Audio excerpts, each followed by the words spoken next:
Hey friends, today we're going to be talking about Hallo-Wiener, which is one of everybody's favorite Halloween stories. If you're not familiar with it, this is about this adorable dachshund who everybody's kind of giving a hard time because he dresses up as a hot dog for Halloween and he misses out on all the fun, but then he comes in to save the day at the end. I encourage you to check out this book if you haven't already. This is great for kindergarten and first grade, second grade probably as well. And then for some follow-up activities, we've got a lot of fun opportunities. At the very end of this story, the cats are dressed up as a ghost with a pumpkin head, and the dogs are terrified of it. Oscar, though, because he is so short, is the one who's able to see the cat feet under here and realize, hey, it's just those cats in disguise. I love this image over here where you can kind of see the cats through the costume. And that's something that I like to bring out with my kids after the fact. So what you can do is just take some cardstock and make shadow puppets. So here I have a snake, here I do have a black cat.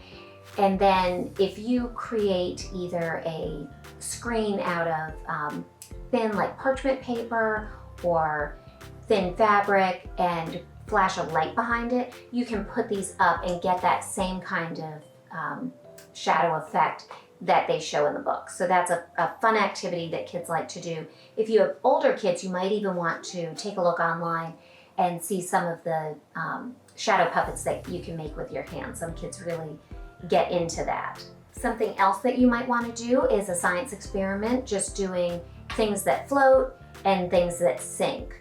Oscar's costume was very buoyant and he was able to dog paddle out to the dogs that were in the lake, and they were able to hold on and come in because he floated so well.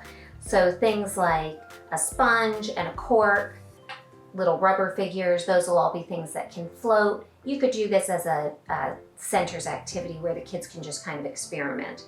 And then adding rocks or some office supplies, paper clips, binder clips, things that will sink so that they can experiment with that. There's lots of catalogs that will be sent to your house with Halloween costume ideas, or you can just check the inserts on in your newspaper this time of year.